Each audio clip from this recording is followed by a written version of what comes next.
नमस्कार, live cities की night bulletin दिन भर बिहार में आपका स्वागत है। खबरों की शुरुआत करेंगे, लेकिन उससे पहले एक नजर डालते हैं आज की सुर्खियों पर।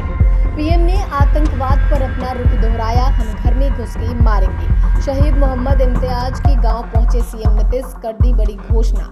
सारण में शहीद के परिवार से मिले तेजस्वी, कहा बिहार कभी पीछे नहीं। बीजेपी देश भर में निकालेगी तिरंगा यात्रा, बताएगी ऑपरेशन सिंदूर की उपलब्धियां। सुशील मोदी पार्क का सीएम ने किया उद्घाटन, हर साल होगा राजकीय समारोह। बिहार में 15 मई से कांग्रेस की शिक्षा न्याय यात्रा, राहुल गांधी होंगे शामिल। सीबीएसई ने 10वीं और 12वीं बोर्ड के रिजल्ट किए जारी। पटना के बीएन कॉलेज में बमबाजी, जहानाबाद में शादी समारोह में चली गोलियां, 2 की मौके पर मौत। बगहा में वन विभाग की टीम पर बालू माफियाओं ने किया हमला। अब खबरें विस्तार से। प्रधानमंत्री नरेंद्र मोदी ने आदमपुर एयरबेस पर एक संबोधन देते हुए आतंकवाद पर अपनी रुख की पुष्टि की। उन्होंने कहा कि भारतीय सेना, भारतीय वायुसेना और भारतीय नौसेना ने उस पाकिस्तानी सेना को परास्त कर दिया है जिस पर ये आतंकवादी भरोसा कर रहे थे। पाकिस्तान में ऐसी कोई जगह नहीं है जहां आतंकवादी बैठकर चैन की सांस ले सके। आदमपुर एयरबेस पर प्रधानमंत्री नरेंद्र मोदी ने कहा कि ऑपरेशन सिंदूर कोई सामान्य सैन्य अभियान नहीं है, यह भारत की नीति, नियति और निर्णायकता का संगम है। जब हमारी बहनों और बेटियों का सिंदूर मिटाया गया तो हमने आतंकवादियों के घरों में घुसकर उन्हें कुचल दिया। प्रधानमंत्री ने आगे कहा कि आतंकवादी खतरों को खत्म करने के लिए हम घर में घुसकर मारेंगे और बचने का एक मौका तक नहीं देंगे। पीएम ने कहा कि आतंकवाद के खिलाफ भारत की लक्ष्मण रेखा अब बिल्कुल स्पष्ट है। अब अगर कोई आतंकी हमला हुआ तो भारत उसका जवाब देगा, करारा जवाब। छपरा के शहीद मोहम्मद इम्तियाज को श्रद्धांजलि देने के लिए मुख्यमंत्री नीतीश कुमार उनके पैतृक गांव पहुंचे। उनके साथ मंत्री विजय कुमार चौधरी और डिप्टी सीएम सम्राट चौधरी भी मौजूद थे।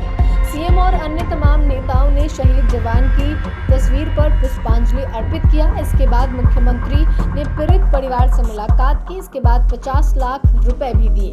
वहीं इससे पहले मुख्यमंत्री नीतीश कुमार ने भागलपुर स्थित सैंडिस्ट कंपाउंड में 20,862.25 लाख रुपए की लागत से 48 विकासात्मक योजनाओं का रिमोट के माध्यम से शिलापट का अनावरण कर उद्घाटन एवं शिलान्यास किया।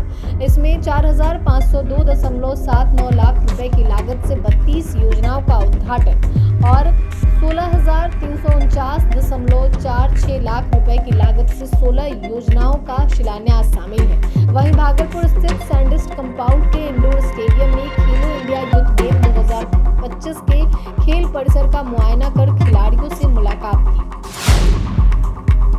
बीएसएफ के एसआई मोहम्मद इम्तियाज के परिवार के सदस्यों से मुलाकात की और उनका हालचाल पूछा। साथ ही उन्होंने ढाढ़स बंधाया। तेजस्वी यादव ने कहा कि छपरा और बिहार के लाल शहीद मोहम्मद इम्तियाज पर हम सभी को गर्व है।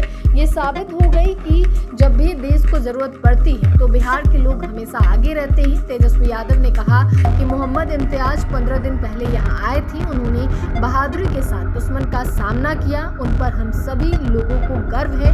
भारतीय सेना पर हम सभी को गर्व है। पाकिस्तान को सेना ने मुंहतोड़ जवाब देने का काम किया है। उन्होंने कहा कि सभी देशवासियों को इम्तियाज साहब की शहादत पर गुमान है। ऐसे पराक्रमी वीर सैनिक देश की सेवा के लिए सदैव युवाओं को प्रेरित करते रहेंगे। बीजेपी 13 मई से 23 मई तक देश भर में तिरंगा यात्रा निकालने जा रही है। 10 दिन चलने वाले इस राष्ट्रव्यापी यात्रा का उद्देश्य हाल ही में सफल रहे ऑपरेशन सिंदूर की उपलब्धियों को हर नागरिक तक पहुंचाना है। भाजपा इस अभियान के जरिए जनता को यह बताएगी कि ऑपरेशन सिंदूर के तहत भारत ने कैसे अपने नागरिकों को संकट से सुरक्षित निकाला और राष्ट्रीय स्वाभिमान को मजबूत किया। यह यात्रा को कोऑर्डिनेट करने की जिम्मेदारी पार्टी के वरिष्ठ नेता संबित पात्रा, विनोद तावरे और तरुण चुग को सौंपी गई है। इसके अलावा कई केंद्रीय मंत्री विभिन्न स्थानों पर यात्राओं का नेतृत्व करेंगे। ऑपरेशन सिंदूर को बीजेपी ने राजनीतिक इच्छा शक्ति की जीत बताया है। साथ ही कहा कि ऑपरेशन सिंदूर ने अपना 100% लक्ष्य हासिल किया है। बिहार के पूर्व उप मुख्यमंत्री सुशील कुमार मोदी की पुण्यतिथि पर श्रद्धांजलि सभा का आयोजन किया गया। कार्यक्रम का आयोजन पटना के राजेंद्र नगर रोड नंबर 8 में किया गया, जहां सीएम नीतीश कुमार भी कार्यक्रम में शामिल हुए। इस दौरान उन्होंने राजेंद्र नगर में रोड नंबर 8 स्थित पार्क का नाम सुशील मोदी पार्क का नामकरण सुशील मोदी के नाम पर किया गया। सुशील मोदी पार्क पहुंचे सीएम नीतीश ने सुशील मोदी की तस्वीर पर माल्यार्पण किया। इसके साथ ही सीएम नीतीश कुमार अपने करीबी मित्र की पुण्यतिथि पर उन्हें याद किया। सीएम ने इस दौरान दोस्त को श्रद्धांजलि देते हुए सुशील मोदी की पुण्यतिथि को राजकीय समारोह के रूप में मनाने की घोषणा की। कांग्रेस 15 मई से शिक्षा न्याय यात्रा की शुरुआत करने जा रही है। लोकसभा में विपक्ष के नेता राहुल गांधी 15 मई को दरभंगा में छात्रों के साथ संवाद करेंगे। एनएसयूआई के राष्ट्रीय प्रभारी कन्हैया कुमार ने पटना में प्रेस कॉन्फ्रेंस कर इसकी जानकारी दी। 15 मई से शिक्षा न्याय यात्रा की शुरुआत हो रही है, जो आगे भी लगातार चलती रहेगी। दरभंगा में राहुल गांधी इसकी शुरुआत करेंगे। 15 मई से ही कांग्रेस के बड़े नेता 60 अलग अलग जगहों पर बिहार के विभिन्न छात्रावासों में जाकर छात्रों की समस्या सुनेंगे। कन्हैया कुमार ने बिहार में छात्रों की परेशानी का जिक्र करते हुए कहा कि बिहार में छात्रों को डिग्री 3 साल में नहीं मिल पा रही है। स्टूडेंट क्रेडिट कार्ड पर निशाना साधते हुए कन्हैया ने कहा कि बिहार सरकार छात्रों को पढ़ाई के दौरान ही कर्जदार बना दे रही है। बिहार में छात्रों को सरकार के द्वारा मदद के नाम पे स्टूडेंट क्रेडिट कार्ड योजना लाई गई। जिस समय छात्रों को पढ़ाई पर ध्यान देना चाहिए, उस समय छात्र किस तरीके से बैंक से लोन मिलने और वह कर्जदार हो, इससे भी परेशान हो जाते हैं। सीबीएसई बोर्ड ने 10वीं और 12वीं का रिजल्ट जारी कर दिया है। बिहार के 79% स्टूडेंट पास हुए हैं, 21% स्टूडेंट फेल हो गए हैं। इस बार प्रतिशत 88.39% रहा है। जो छात्र छात्राएं बोर्ड एग्जाम में फेल हो गई अथवा जिनकी कंपार्टमेंट आई है, उनके लिए बोर्ड की ओर से 15 से 22 जुलाई 2025 तक दोबारा परीक्षाओं का आयोजन किया जाएगा। एग्जाम के लिए आवेदन जल्द लिए जाएंगे। राजधानी पटना में एक बार फिर बमबाजी की घटना देखने को मिली है, जहां पर बहोर थाना क्षेत्र के बीएन कॉलेज में छात्रों के 2 गुट आपस में भिड़ गए। इस दौरान जमकर लाठी डंडे चले, साथ ही 2 बम भी फेंके गए। बमबाजी की घटना में रोहतास जिले का रहने वाला छात्र सुजीत कुमार घायल हो गया। फिलहाल उसे पीएमसीएच में भर्ती कराया गया है। वहीं फिर बहोर थाना पुलिस ने कार्रवाई करते हुए 2 छात्रों को हिरासत में ले लिया है। बताया जा रहा है कि किसी बात को लेकर छात्रों के 2 गुटों में कहासुनी हो गई थी,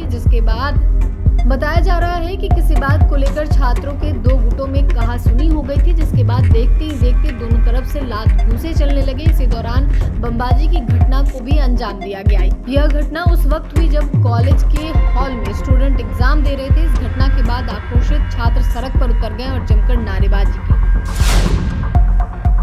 जहानाबाद में शादी समारोह में बार बालाओं के डांस के दौरान जमकर हर्ष फायरिंग हुई। इस दौरान चली गोलियों से 2 लोगों की मौत हो गई, जिसके बाद शादी समारोह में हड़कंप मच गया।